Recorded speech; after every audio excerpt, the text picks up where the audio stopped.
Noite. Bem-vinda, Rosana. Boa noite, Vamos querida. dar mais uns minutinhos. Como é que está a minha iluminação? Eu hoje Tá ótima. coloquei uma luminosidade mais quebrada, assim, não muito Aham, sei. Tá fria. Acho boa, que tá tá boa. ótimo. Uhum. Obrigada, Lídia. Obrigada. Obrigada. Posso ir começando? Acho que Pode? Pode. Fica à vontade. tá bem. Eu vou lá porque esse é um assunto assim super vasto. Tem muita informação preciosa e acho que pode até ajudar, sabe, Dani, a muitas pessoas, porque assim, a proposta que nós trouxemos para hoje, não é, foi falar, abordar sobre como o nascimento influencia o seu relacionamento. Parece uma coisa absolutamente descabida, sem propósito, como assim, né? Como é que Aham. isso acontece? E é impressionante a gravação, a gravação de memória, de sensações e sentimentos que o bebê realiza quando ele está na barriga da mãe, enquanto ele está se desenvolvendo na gestação, muitas vezes no momento da concepção e no momento do nascimento. Então, esse período essa é uma fase muito delicada, porque tudo aquilo que a mãe sente, tudo aquilo o que os pais estavam vivenciando muitas vezes um ano e meio antes daquela concepção, influencia na formação daquele ser, no desenvolvimento, influencia durante aquele desenvolvimento, na formação da personalidade, na formação daquele ser, da maneira como ele vai se sentir, como ele vai se pensar e o que ele vai levar para o mundo. É assim, incrível. Porque existem muitos fatores, por exemplo, ambientais, né? Se a gente for olhar esse momento, as crianças que estão nascendo em meio a uma pandemia, que Uhum. registros elas já levam para a sua vida? Registro de ameaça de vida, não é? Sim. Todos nós já vivenciamos isso no momento do nascimento, eu vou falar já já. Imagine você nascer em meio a uma pandemia, você nascer em meio a uma guerra, você nascer em meio a uma crise, a uma quebra assim, muito grande da bolsa de valores, uma quebra financeira, um momento delicado no mundo, isso traz uma sensação para aquela pessoa, para aquele ser e para aquele bebê, de não estar em segurança, de não estar em plenitude, não é? Porque há uma ameaça, há algo no entorno que ameaça a todos e, claro, o bebê também sente-se da mesma forma. Sente-se como? Por conta da ligação que ele tem com a mãe, não é? Ele está sendo nutrido naquela placenta, então tudo que a mãe ingere, tudo que ingere emocionalmente e alimentar, e da forma alimentar, as crenças que ela tem, a maneira como ela se pensa, se vê, se sente, o bebê também vai armazenando, vai atualizando aquilo tudo como algo seu também.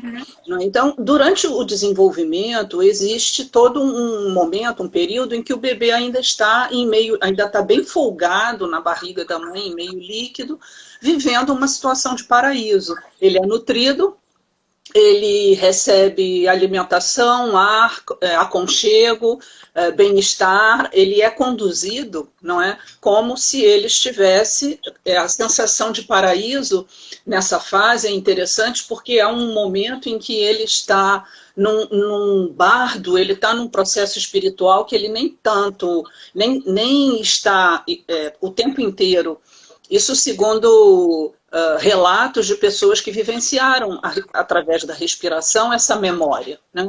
Nem está num processo totalmente distante no espiritual e nem está encarnado ainda. Então, é um processo, uma sensação de muita luminosidade, de muito bem-estar, de muita expansão dentro daquele útero. O espaço vai ficando menor, o tempo vai passando, sétimo mês e meio, oitavo mês, no nono mês não se fala, há um aperto, há um movimento, os limites, as paredes do útero começam a ficar insuportáveis para o bebê que já está se preparando, né, está se Ele está criando o amadurecimento, está entrando em estado de prontidão para chegar à vida.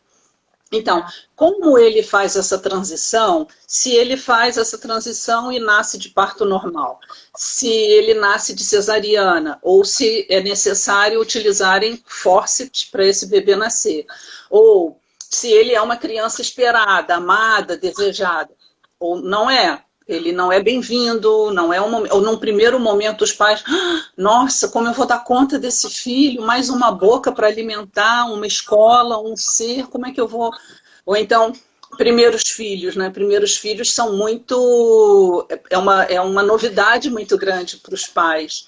E os primeiros filhos sempre carregam aquela coisa, são os desbravadores e, ao mesmo tempo, aqueles que experienciam os pais... ainda bastante novinhos, né, assim, imaturos, novinhos na ação de ser pai e mãe. Não tem experiência nenhuma. Então, assim, essas pessoas já se sentem como um peso, como algo assim que veio abalar aquele mundo dos pais e todo aquele encontro deles e tudo isso. Então, assim, tem uma série de fatores que vão influenciar agora, vão contribuir para que o bebê desenvolva determinadas sensações que se transformam, essas sensações são como crenças. Por exemplo, eu não sou esperado aqui, ou eu não sou amado, eu não pertenço aqui, quando esse bebê tem dificuldade de escolher, né? Durante a gestação, muitas pessoas se percebem com a dificuldade de se responsabilizar pela escolha que fizeram de nascer. O nascimento é uma escolha, segundo fontes, pesquisas, né, da parte da espiritualidade, que é uma escolha de vida, é uma escolha que nós fazemos de estar aqui, não é? De encarnar para darmos vazão, para colocarmos em movimento o nosso propósito de vida. Então, para alguns de nós, aliás, têm mais consciência do que outros de que viemos com essa função, com esse papel. E mesmo assim é difícil assimilar e perceber e concordar que os nossos pais não tenham sido assim tão amorosos, ou não tenham nos dado amor nenhum, ou tenham nos esperado de sexo diferente daquele que nós viemos, ou não tenham se preparado isso. As reivindicações dos filhos, né, dos bebês, dos filhos, que sempre seremos bebês para os nossos pais, é muito grande. Então, assim, como se o bebê, por ser muito egóico, é como se ele esperasse ser o centro, como se ele quisesse ou esperasse ser, de forma inconsciente, o centro de todas as atenções, e isso não acontece. Não é porque aquele pai e aquela mãe têm seus pais para olhar também. Muitas vezes tem irmãos, né? Os seus irmãos, que são tios do bebê, e às vezes tem irmãos do bebê. Então, assim, já é uma quebra, um caos, porque aquele ego, aquela estrutura que queria ser o centro da atenção, não é. Mas tudo isso, assim, a maneira como os pais se sentem, todo o desenvolvimento gestacional, se não aconteceu um trauma importante, como, por exemplo, uma tentativa de aborto, ou um acidente importante na vida dos pais, uma coisa traumática, se não for assim, a influência principal é no momento do nascimento, quando o bebê se dá conta, quando ele realmente chega à vida e ele respira pela primeira vez. E ele rompe, né? É necessário romper a ligação com o cordão umbilical, através do cordão umbilical, é necessário romper a ligação com a mãe. E aí ele se vê independente e ele precisa fazer a sua respiração. Ele só vai fazer a sua respiração quando ele tem o cordão umbilical cortado, isso no parto normal. No parto natural não acontece assim. Não é? E aí o renascimento tem muita conexão com esse estudo do Frédéric Leboyer, há muitos anos, na década de 70, na França, e depois mais um pouquinho ali por 76, 78, entrou no circuito um outro médico francês também, Dr. Michel Audin, que ainda é vivo e mora no Rio. Ele hoje é casado com uma enfermeira aqui no Rio. e vive aqui, né? Ao longo desse percurso dele junto ao parto natural, eles se conheceram e ele escolheu o Brasil para viver. Então, assim, o Michel Audin, esse segundo médico, esse pesquisador, ele desenvolveu um trabalho belíssimo, ele é respeitadíssimo no mundo inteiro, porque ele fala justamente do hormônio do amor, que para a ocitocina natural, né, que para isso acontecer a mãe precisa ser respeitada, precisa ser escolher a sua forma, a forma como ela quer parir, escolher um momento, como, onde, pode ser em casa, pode ser na maternidade, na banheira ou numa cadeira daquelas, numa posição de cócoras. É a mulher que tem essa decisão na mão dela, né? Claro, isso é um acordo do casal, mas ela tem direito a essa escolha. E, em geral, e principalmente na maternidade pública, no serviço público, isto não é dado. E normalmente não é no mundo inteiro, isso não é dado à mulher escolher. Não, o médico decide a hora, principalmente se ela chegar numa emergência, se ela chegar numa maternidade sem nenhuma... Imagina, deita essa pessoa aí, vamos fazer uma cesariana, anestesia na veia, e a gente sabe, né, nesse propósito, nesse trabalho do renascimento, que a cesariana é algo que vai influenciar imensamente a pessoa em relação ao seu poder pessoal. A pessoa que nasce de cesariana, seja ela programada ou emergencial, e eu posso falar disso melhor daqui a pouco, assim, esmiuçar o que desenvolve, quais as sensações de uma pessoa que nasceu de cesariana programada e cesariana emergencial, tem diferenças, mas a cesariana, em geral, ela afeta muito a questão do poder pessoal. A pessoa não se sente capaz de conseguir as coisas que ela deseja, ela não se sente com potência, ela se sente incapaz. O eu não consigo, para estas pessoas, é muito forte. Então, assim, ao longo dessa jornada de trabalho, é impressionante como as pessoas que nasceram de cesariana têm a mesma... Elas falam isso, eu estou aqui no renascimento porque eu não consigo eu não consigo realizar nada na minha vida, eu tenho muita dificuldade de realizar as coisas e eu sinto que existe um impedimento e eu não consigo. Então, ela fala, eu não consigo, assim, na primeira sessão, quando ela está chegando, ela fala, eu acho que eu sou um incapaz, eu não tenho... Ela fala de potência, de falta de potência, não é?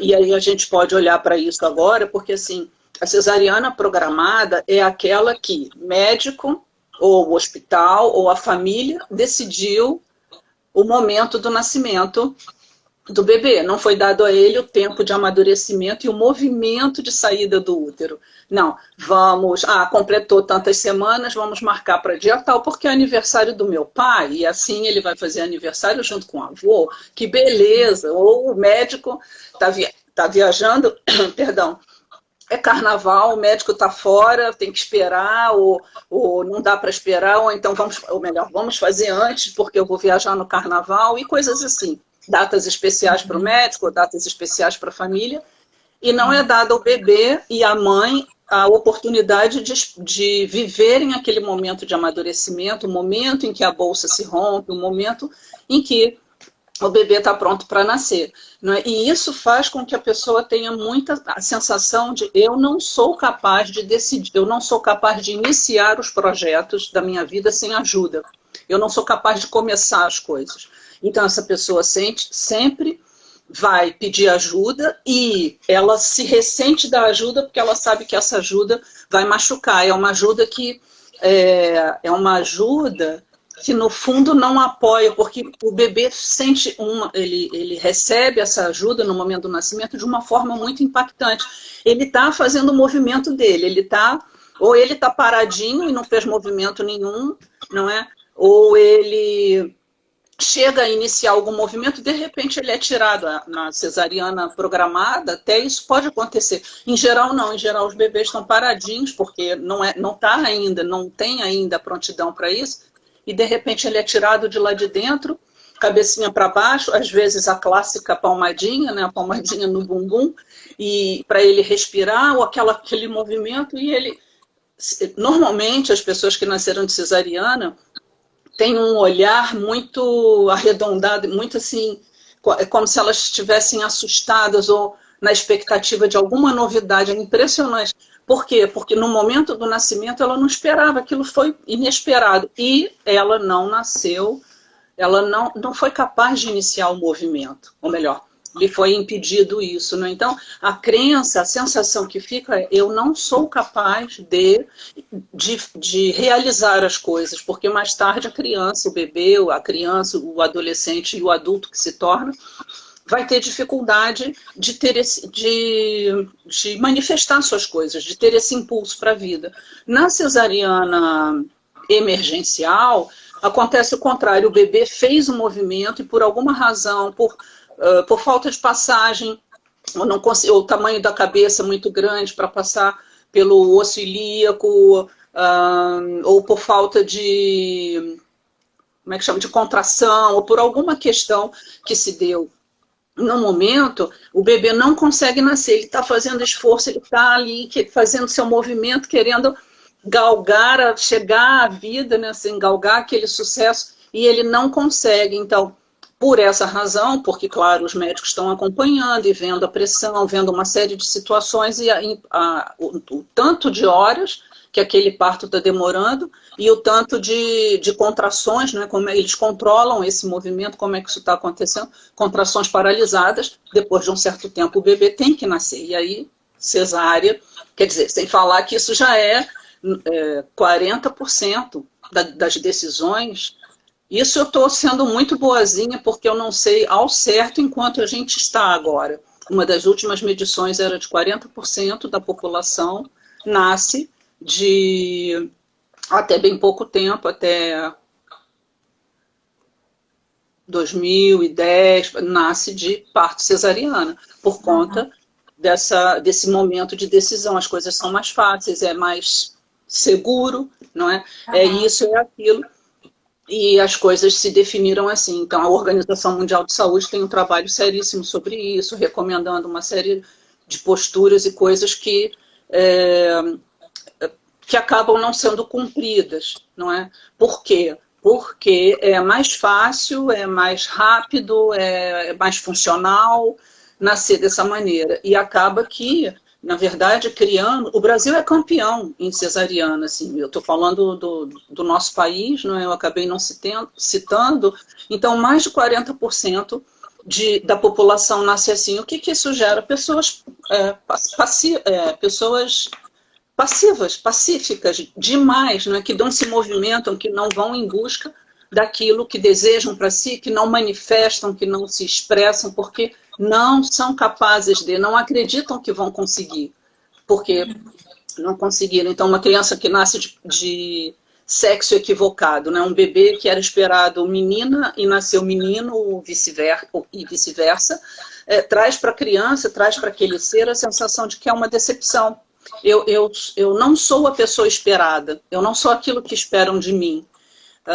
Eu sou inadequado, eu não sou aceito como sou. E aquela pessoa vai para a vida toda carregando aquilo. O que eu preciso fazer mais para ser aceito e amado? Então, é muito difícil, porque a pessoa vive uma vida que não é a dela, vive uma vida para agradar aos demais. E acaba que esse amor nunca vem, não é? Então, assim, aquele primeiro momento... O momento do nascimento, de acordo com o que aconteceu, as crianças que nasceram de parto a fórceps, que desenvolvem na relação a sensação de que elas foram agredidas, foram duramente feridas, né? Porque o fórceps, que foi criado para alargar o canal vaginal para o bebê sair, né? Ele foi usado para alargar, mais para... no Ocidente utilizaram para apertar, usar as conchinhas para apertar a cabecinha do bebê e puxar. Hoje em dia é o sugador, né? Não é mais o fórceps, mas é uma ferramenta, embora ainda se use, mas muito menos. Substituíram o fórceps pelo sugador, que é a mesma coisa, é uma ventosa que gruda, né? tão agressivo quanto. Então, assim, o bebê se sente justamente invadido e aviltado. Então, é muito doloroso para o bebê e para a mãe quando ele nasce assim. E a maneira como a pessoa desenvolve, o que ela pensa, o que ela sente a respeito do amor, o amor fere. O amor vem junto com raiva, vem junto com agressividade. E, em geral, são pessoas que sempre têm uma dose, uma pitada de agressividade e violência nos seus relacionamentos, quem nasceu a fórceps.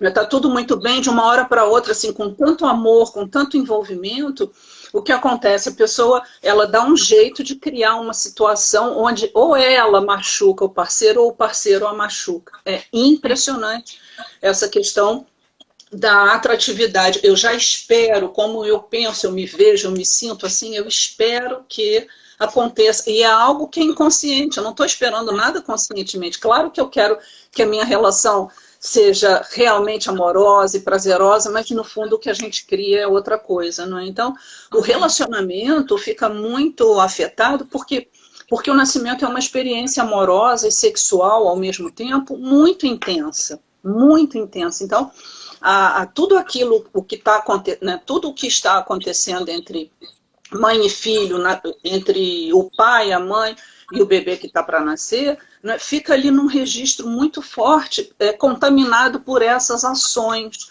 porque é no momento do nascimento que esse registro se faz. Ele antes está ligado à mãe através da respiração que passa pelo cordão umbilical. Quando o cordão é cortado, o que acontece? Isso no nascimento normal entre 50 mil aspas. Eu daqui um pouco gostaria de falar sobre o parto natural, que é completamente diferente, não é, dessa dinâmica que se instituiu nos hospitais. O parto normal e o parto cesárea são os campeões, quando não é um é o outro, em geral. Mas assim, hoje a cesariana está ganhando, né? Uhum. Impressionante a força que a cesariana tomou e o quanto ela desenvolve assim, eu não posso, como eu vou começar um relacionamento, eu não me sinto capaz de atrair, então, dependendo, né, se foi um bebê que nasceu de parto emergencial, ou melhor, parto programado, de cesariana programada, ele vai ter essa dificuldade. Então, assim, é muito incrível porque as pessoas, mas como isso fica armazenado? Porque no momento do nascimento, ou melhor, a partir do 6º mês, antes até, a estrutura cerebral que armazena essas memórias, o cérebro reptiliano, ele já está preparado. Então, antes um pouquinho, entre 4 e 6 meses, essa estrutura se forma. Então, o bebê, enquanto está se desenvolvendo, ele já identifica sensações, ele não nomeia e não conceitua. Essa conceituação vai vir 3 anos depois dele nascido, quando o cérebro já está mielinizado, onde tem a capacidade de estruturar a linguagem. Nessa fase, é possível já nomear. Eu me sinto assim, mas antes disso é uma sensação. E imagina um bebê absorvendo essas sensações todas. Então, assim, é algo que não é consciente, não é palpável, é só uma sensação. Quando eu fiz renascimento e que o meu instrutor, pela pesquisa da maneira como eu me colocava, assim, pelo olhar dele, só pela percepção, assim, só pela sacação da maneira como eu me comportava, o que eu falava e o que eu vivi na respiração e respondi no questionário dele, ele me perguntou, você nasceu assim, assim? Ele perguntou, você é a primeira filha? Eu sou a mais velha. Você era esperada menino? Sim, talvez, meu pai era militar, eu acredito que sim. Eu vou checar com a minha mãe, era um workshop de 2 dias, amanhã eu digo. E você não sei o quê? Eu falei, pô, esse cara, ele é o quê? É um bruxo? Que droga é essa? Que ele está falando essas coisas que eu sinto lá dentro, que nunca falei com ninguém. Aí eu fiquei assim, caramba, que coisa. Eu fiquei super impressionada. Eu fui fazer o renascimento como formação 1 ano e meio depois, mas naquele momento eu fiquei impactada. Achava que ele era um bruxo. Depois, quando eu fui estudar, eu falei, era só a observação e aquilo que eu relatava batia com esse tipo de nascimento, né? Então, que é a coisa, eu sou uma decepção, eu não sou a pessoa esperada, eu não sou adequada aqui, eu não sou aquilo que eles esperam. Como eu ouso vir como uma menina e eles estão esperando um menino? Como pode, assim, eu vou... E aí aquela pessoa é como se ela... Tá, então eu vou ser o mais próximo possível desse menino que eles desejam para obter a aceitação deles. Como? Então a menina ou a mulher tende a ser líder, tende a ser pessoas de se desenvolver, não é? Não necessariamente internamente, mas externamente, pessoas guerreiras, fortes, que atravessam barreiras, que vão fazer não sei o quê. Para quê, né? Assim, para se sentir adequado ou pertencente ao mundo. Então, assim, é muito inconsciente a maneira, fica tudo muito inconsciente, nós só reagimos frente à vida, nós só agimos e reagimos e vamos sem nenhuma noção de que essa influência, essa memória, né, tá lá e pode ser trabalhada. A gente só consegue perceber quando investiga e... Nossa, como bate aquilo que eu sinto, que eu falo, que eu reclamo, que é uma dor imensa dentro de mim, com a maneira como nasceu.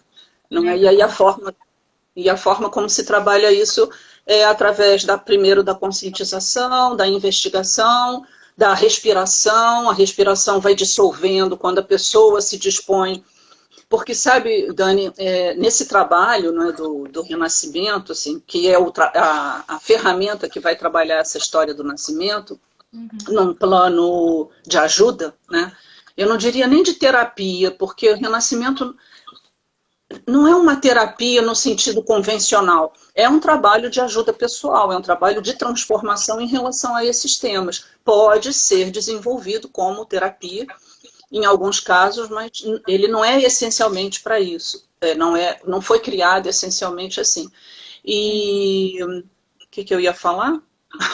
Eu fui dar uma explicação aqui no renascimento. Então, muitas vezes a gente recebe a pessoa que não quer mudar a história. É como se ela pedisse e te pagasse para permanecer no mesmo lugar. Assim, é como uma necessidade de... eu não vou abalar essa estrutura ou essa coisa tão... Então, renascimento é para quem quer se transformar, para quem quer se liberar daquela dor, daquele incômodo, não é para quem precisa, sabe? Ah, pois é, eu tenho tal situação e eu preciso muito de ajuda. Não, não precisa de ajuda, ninguém precisa de nada. A gente pode querer, ninguém precisa, na verdade, mas a gente pode querer mudar aquela realidade, ou se transformar, ou melhorar aquele... né? Tem que ter a vontade, assim. É como se, muitas vezes, né, as pessoas chegam para nós, profissionais de terapia, e principalmente as não convencionais, depositando um embrulho, né, como se nós pudéssemos resolver a situação ou aquela dor para a pessoa, e não podemos, não é? Então, assim, realmente, esse trabalho é para quem quer e tem... muito. Quem tem coragem... em todas as áreas, Yara, porque às vezes eu vivo isso também. Chega uma pessoa para o Pilates e fala, eu preciso fazer, mas ela não quer fazer. Ela não quer. E aí ela precisa... Ela começa a fazer, paga e não vai. E fica pagando e não vai. Aí eu ligo, passo mensagem, o que aconteceu, e a pessoa, não, eu vou, não, porque eu vou fazer, não, eu vou acontecer, mas nunca vai, né? Porque ela não tem a vontade é que realmente é o impulso que leva a realização, né, do propósito. Do objetivo, do propósito dela. Então, é querer sair daquela situação. Eu lembro que quando eu conheci o Renascimento, isso foi em 89, naquele workshop, 2 anos depois é que eu fiz o trabalho, né, a formação. Eu tava assim, no auge, no meu limite, porque eu sentia tudo aquilo e não sabia aquilo, mas eu nem sabia, eu não sabia dizer, eu tinha a sensação, mas eu não sabia traduzir aquilo em palavras. Algo estava errado, mas não sabia. É exatamente isso. Porque o que a gente sempre diz, assim, é como o renascimento ele é muito eficaz para que quando a gente percebe que já fez um monte de coisa, já fez um monte de terapia, já procurou um monte de coisa, já viu e fica rodando, ficou rodando e aquele sentimento principal continua ali. Por exemplo, da rejeição. Não é? O drama da rejeição é terrível e realmente sair desse lugar, transformar isso, é preciso muita vontade. A pessoa que traz esse drama da rejeição, ela na verdade, né, todo tipo de nascimento, todo drama que a gente vivencia no nascimento tem por trás a sua solução. Então, a solução para eu sair desse sentimento de inadequação e de decepção, não é preciso conectar e é preciso, antes de tudo, usar a ideia de que eu sou uma surpresa maravilhosa para o mundo. Antes de, assim, não existe o negativo, né? Eu sou uma decepção, ele não vem sozinho. Por trás disso tem um propósito, aquilo estava ali com um propósito e eu posso acessar através desse encontro. Afinal, eu também sou, se eu me sinto uma decepção, eu tenho a capacidade de dar a volta nisso, sabendo que eu sou uma surpresa maravilhosa. E aí, quando o meu professor falou sobre isso, mas é verdade que eu tenho me surpreendido. Eu, em muitos momentos, sou uma decepção, me sinto uma decepção, mas eu realmente, as minhas ideias, a maneira como realmente isso é verdade. E aí eu comecei a trabalhar com a afirmação. Eu e Yara somos uma surpresa maravilhosa para o mundo. Trabalhei com essa afirmação uns 10 anos, sei lá, um tempo. E depois ela se modificou, veio para um nível mais profundo. Nessa direção, nessa mesma, não muda o tronco da árvore, né? Melhor, os galhos podem mudar, mas o tronco da árvore não. A estrutura é essa, a questão da decepção. Aí depois eu aprimorei para uma questão do feminino, a decepção e o feminino, mas num primeiro momento era isso. E assim, quanto movimento, como eu cresci, não é, a partir dali, quantos movimentos surpreendentes eu trouxe para mim mesma e para o mundo, eu fiz com a minha vida, que era para estar, sei lá, enterrado em algum lugar, lá na Universidade Federal do Rio de Janeiro, ali, fazendo o mesmo de sempre, aquela coisa. Então, assim, essa jornada tem sido muito, assim, entusiasmante, porque a cada momento eu me pego diante desse, assim como todo mundo, né, diante desse sentimento, a sensação de que eu posso. Você tem uma iminência de decepção, de não ser a pessoa adequada ou esperada naquela situação, assim, sempre. E aí a lembrança, tá, mas o que eu sou mesmo, né? Assim, qual é a minha essência? O que nós trazemos em essência é o que nós descobrimos através do drama do nascimento, do lado oposto. O que eu trouxe em essência para expressar foi a minha divindade e a surpresa que eu tenho para trazer para o mundo, né? Então, a pessoa que nasce de cesariana, ela acessa, ela vai trabalhar com a afirmação eu sou capaz, ou eu consigo com facilidade manifestar as minhas, ou eu posso, simplesmente eu posso. Né? Eu posso tudo, não no sentido do poder, ou então eu sou potência na minha, eu sou a minha própria potência, ou eu sou potência. E eu já ouvi afirmações como essa, eu sou a potência, eu sou potência em minha vida, eu sou potência, eu sou potente e capaz de criar tudo com facilidade, foi isso.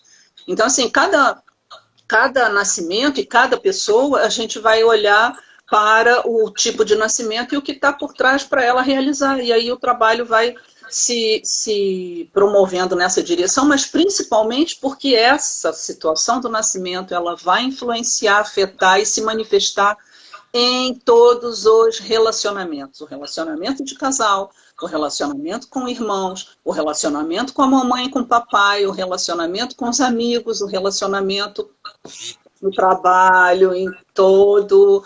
Eu poderia contar aqui experiências, nossa, imensas que eu tive antes do Renascimento. Eu vou contar uma só, que foi uma experiência terrível lá em Rondônia. Eu fui, como fonoaudióloga, eu fui convidada para...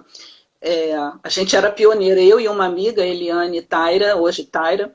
Ela era Ixbarro, mas quando casou virou Taira, uma amiga querida, me convidou para implementar o serviço de fonoaudiologia no estado de Rondônia, na época que tinha saído de território para estado.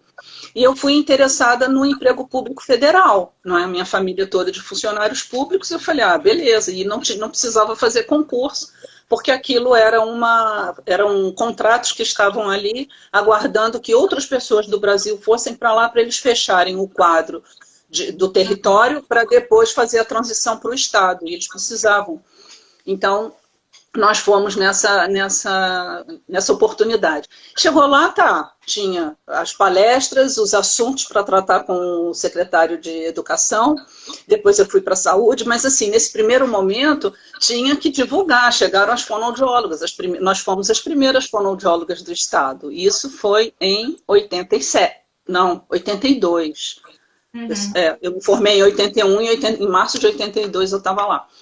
E aquilo tinha virado Estado em dezembro de 81. Então, assim, eles guardaram retroativamente esses contratos e parece que até a metade do ano eles ainda contrataram pessoas com data retroativa para poder compor esse quadro para depois fazer a tal transição para o Estado.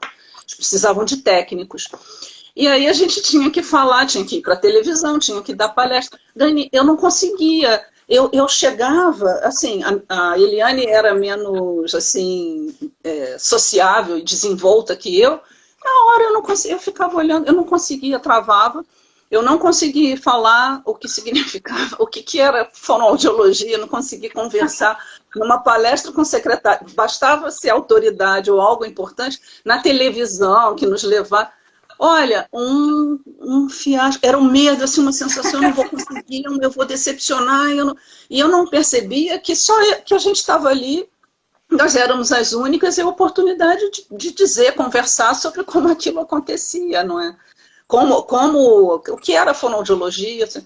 Gente, eu não posso... Eu lembro uma vez na televisão, nós trabalhávamos numa equipe, o médico da equipe, o Adilson, as estrelas eram as fonoaudiólogas, né? Mas que equipe tinha fonoaudiólogo? Que equipe multiprofissional era completa como a nossa? Nós tínhamos tudo, tínhamos pedagogo, tínhamos médico, fonoaudiólogo, psicólogo, tínhamos terapeuta ocupacional e tínhamos professores especializados de surdos e de deficiente visual. Era um centro de ensino especial. Olha, era uma equipe maravilhosa. Então, assim, a gente éramos as estrelas, as fonoaudiólogas. E foi eu para a televisão no lugar da Eliane, que não queria falar. E estava toda a equipe junto. Eu não conseguia segurar o microfone batia na minha mão, eu tremia tanto. E aí o Adilson, senhora, dá licença um minutinho. Aí pegou e segurou. Assim, foi um pouco de apoio e ali eu consegui minimamente falar qualquer coisa, mas foi um vexame total. E assim, imagina, hoje o que mais eu adoro é falar e sinto muito. Então, falando hoje, nem imagino. Era o medo de decepcionar. Gente, é impressionante. E assim, é interessante como acontece com tantas pessoas, assim, com outros colegas, impressionante. Às vezes a pessoa não sabe de onde vem isso, né? Já fez 1000 terapias e já esgotou tudo, não tem mais para onde ir. Exato. Às vezes também não consegue. É uma coisa maravilhosa. Quando a gente conversou a primeira vez sobre isso, né? Que foi quando você fez a primeira live com a gente e nos mostrou a respiração do renascimento, né? Para a calma, enfim. Quando você falou do renascimento, eu já fiquei curiosa, né? E depois nós falamos, né, pelo WhatsApp sobre isso. E eu vi que é uma possibilidade maravilhosa mesmo. Inclusive, eu vou ser sua cliente. Você tinha falado. Um prazer, Dani. Deixa eu te falar uma coisa. Realmente. Cliente, né? Já sou sua cliente. De numerologia. Agora é no renascimento também. também. Que coisa boa. Porque assim, nem sempre também a pessoa, ela está disposta a, então ela vai fazer o renascimento, mas ela não faz na completude. Então, é isso que eu falei, a pessoa precisa querer Ter a se vontade. transformar, querer ter a vontade para sair daquele lugar e perceber que aquela crença está ali e que ela vai fazer o que com ela? Ela quer se despedir, transformar, dissolver, ou ela quer fazer dessa coisa, dessa crença um troféu e com isso ganhar, ter os ganhos neuróticos, os lucros doentios que ela pode ter com isso na vida dela. São escolhas. Eu podia querer permanecer na minha dor, na minha doença e carregar isso. E poderia não. Pude fazer a escolha que eu fiz, assim como várias pessoas fazem. Então, assim, é mesmo um processo que vai num crescente, num movimento de abertura, porque a respiração, ela propicia isso. Uma pessoa que se abre para respirar, que deita, e realmente abre seu peito para respirar, ela transforma, ela vai além disso. Olha, para concluir, eu queria compartilhar uma coisa com vocês que, assim, nossa, o que me fez confiar no renascimento eu não sabia as coisas que tinham acontecido comigo durante o meu nascimento. Eu não sabia que a minha mãe tinha tentado suicídio quando eu tinha 6 meses na gestação dela. Para além da história do sexo equivocado, não é assim, tem uma coisa muito forte que é quase que um medo da vida, a sensação de que as pessoas, que o mundo não é um lugar seguro para eu estar. Eu sei que isso não é verdade, isso é uma outra uma outra crença muito forte.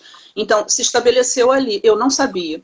E aí eu fiz uma respiração e essas memórias vieram, eu vi a mão com que a minha mãe pegou a arma, eu vi a arma era uma arma branca de cabo de madrepérola, meu pai era militar e essa arma era dele e ficava em casa com ele. Desde a época de quando eu nasci, né? E depois quando cresci, eu vi essa arma guardada no armário dele, por baixo das roupas, eles mantinham isso. Acho uma irresponsabilidade, mas isso era assim. Então, eu conheci essa arma e eu vi a mão com que ela pegou, ela apontar, ela fazer esse movimento e, principalmente, a sensação que eu tinha de abertura, de bem-estar naquele lugar, mas era uma sensação tão boa. Quando ela fez isso, tudo se fechou, assim, ficou tudo escuro e eu falava com ela por aqui. Eu falava com ela por esse chakra. Eu não falava, eu gritava. Por favor, me deixa nascer, eu preciso nascer. Você se abriu para me receber e agora você... Era um desespero, como se eu gritasse. Nossa. E ela não suicidou. Ela quase. Né? No dia seguinte, ela disse que no dia seguinte ela abriu o jornal e ela viu que naquela região, isso era Mato Grosso do Sul, há 60 anos atrás, eu fiz 60 anos esse ano, há 60 anos atrás aquilo era um mato, aquilo era terrível, ele estava lá chefiando um quartel-general e o relacionamento deles degringolou. Ela estava se sentindo sozinha, abandonada, não sei o quê. Então, assim, ela quis resolver a vida dela e a minha, né? O sofrimento dela era tão grande, ela quis resolver dessa maneira. E aí, bom, quando eu sentei para falar com ela, mãe, acho que era um dia ou 2 antes do meu aniversário de 29 anos. Ô, mãe, eu vi uma coisa tão estranha, eu fiz um trabalho de respiração, eu vi isso. Ela respirou, ela ficou calada, ela baixou a cabeça. Eu falei, você não acha estranho? Que coisa? Eu não perguntei para ela se aquilo era verdade. Eu perguntei. E não sei o quê, e não sei o quê. Aí ela baixou a cabeça daquela... Onde é que foi isso mesmo? Aí eu falei, chama-se Renascimento, é Rebirthing, é um trabalho que veio dos Estados Unidos, é assim, assim, assim. Aí ela falou, mas isso é verdade. Nossa. Eu nunca contei esse segredo para ninguém. Nem seu pai soube. Meu pai já tinha morrido, né? Oi? E assim, ali eu fiquei absolutamente passada, porque eu achava que aquilo era uma viagem da minha cabeça. Eu não estava ali questionando, nem fui perguntar. E ela me confirma assim, de bandeja. Era uma situação, um momento muito difícil e isso aconteceu. Aí ela disse, no dia seguinte, isso foi à noite, na madrugada. Ela não teve coragem. E também não sei a que ponto a minha comunicação chegou a ela, o meu pedido, eu acredito que sim, enquanto Sim, claro. conexão, né, que o bebê tem. Ela disse que outras mulheres tentaram suicídio, outras 6 mulheres suicidaram Nossa. naquela noite. Era uma coisa, parece mesmo da região, não sei, uma coisa, um coletivo É ali, como se fosse um inconsciente coletivo, né? Assim, uma energia. incrível. Que coisa, né? Nossa. Muito, muito forte. Eu tenho esse recorte de jornal e tenho de quando eu nasci também. Porque é cidade pequena, né? Assim, as coisas ficam muito. Então, ali eu. Caramba, esse negócio então. Porque até então eu achava que era o fato, indo lá respirar, tem umas memórias, umas lembranças, umas coisas, mas estava muito levando a sério. Mas assim, essa experiência para mim foi aquilo que selou, se não, esse negócio é para mim, eu vou ter que continuar me trabalhando, porque afinal isso é verdade, não é maluquice da minha cabeça, não é uma viagem, algo que eu criei ou algo que eu achei que poderia ter acontecido, né? Assim, isso foi real.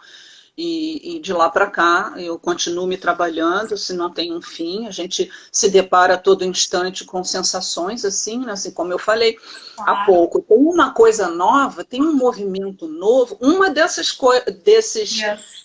sai esse lugar novamente, eu não dou conta, né?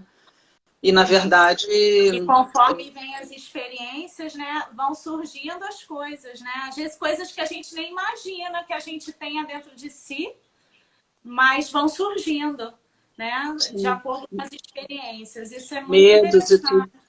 interessante. Não sei se alguém tem uma pergunta, eu vi. Gente, eu ativei novamente os comentários. Alguém tem alguma pergunta para fazer para a Yara? Aproveita, hein? Aproveita. Fernanda, Aproveita esse seu querida, momento. bem-vinda. Agora que eu te vi. Eu desativei para o pessoal ver você com mais clareza, né? Porque senão fica muita coisinha no seu rosto Uhum. e aí ninguém te enxerga. Que Ah, bom, pessoal. mandando beijos para você, ó. Muito obrigada, Rosana. Um beijo, querida. Fernanda Down é uma pessoa que eu tenho um carinho especial. Fernanda faz um trabalho com a síndrome de Down. Sim, Ela sim. alfabetiza, ela orienta, Ai, ela que lindo. acho que ela é fisioterapeuta, né? Agora eu me perdi, acho que ela também é, não, Aham, fisioterapeuta ocupacional. sim. E faz um Mas trabalho. é o mesmo conselho. Tudo em casa. Exatamente. Então, olha, uma coisa maravilhosa o trabalho dela. As crianças Ah, tem cantam. uma perguntinha aqui, ó. O Uhum. parto induzido tem a mesma consequência da cesariana? Ah, boa pergunta, Claudine. Agora que eu te vi, bem-vinda. Olha, sim, é muito parecido, porque o parto induzido vai trazer para o bebê e para a pessoa a sensação de que ela é desrespeitada, de que ela não é, que ela foi empurrada, né? São pessoas que sempre vão precisar de um empurrãozinho, de uma ajudinha para seguir na vida, porque ela foi provavelmente inserido, como é que é? Ministrado a ocitocina Sim. artificial, né? O Uhum. hormônio, que então faz com que as contrações se acelerem, é uma indução, e a pessoa ela tem a sensação de que ela sempre ela deixa para a última hora as coisas e ela precisa de um empurrãozinho para dar conta de manifestar aquilo que ela quer concretizar. É muito parecido, viu, Uhum. Claudine, mas tem essa diferença. A coisa é com desrespeito, a pessoa se sente desrespeitada, parece que ela não tem vez, ela não tem direito à escolha. Sim. O que é Você parecido com sabe a cesariana. que o parto da minha filha, né, foi cesárea, porque eu não tive contração, eu não tive abertura de colo de útero. Então, assim, eu não tive escolha, né, também, né? Eu tive que optar, eu optei pela cesárea, eu tive a escolha de optar pela cesárea porque eu não tinha outra escolha, porque até a médica falou que o tempo já tinha estourado, eu já tinha passado de 42 semanas e já ia ficar muito arriscado para o bebê, né? Então, assim, eu tentei até o último minuto que fosse parto normal, mas eu não consegui. Aí, assim, eu também fiquei... Quando a gente conversou, né, eu fiquei preocupada também quanto a isso e tal. Mas sabe, Dani, eu adorei que você tenha colocado isso, que eu esqueci de trazer esse viés da escolha de cada um. Tudo isso que eu contei a meu respeito e tudo o que você está identificando a respeito da sua filha e que todas as pessoas, não é? A Claudine perguntou como foi em relação provavelmente ao filho dela ou alguém conhecido.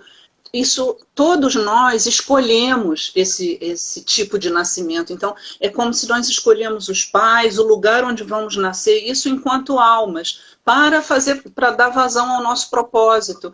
Então, assim, não há culpados, os pais não são culpados. Minha mãe, na verdade, foi utilizada. É claro que ela estava seguindo um intuito, uma coisa dela, um impulso dela, não é? Mas eu também, é como se eu, enquanto ser espiritual, precisasse de uma experiência parecida com essa ou essa, para fazer jus ao que eu venho trabalhar, desenvolver, aos desafios que eu trago para desenvolver nessa vida, para ultrapassar. Então, assim, não tem, sabe, não há culpados. Ah, os pais, poxa, olha o que eu fiz com meus filhos. Ah, se eu soubesse disso antes. Não, as coisas são como elas são.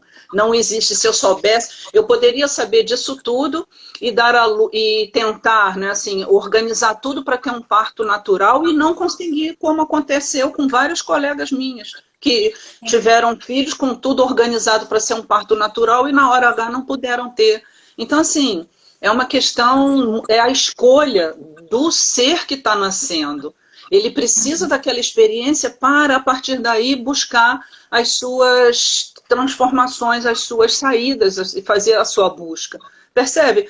É como uma necessidade. Para eu querer sair daquela situação, eu tenho que ter passado, eu tenho que sentir aquilo.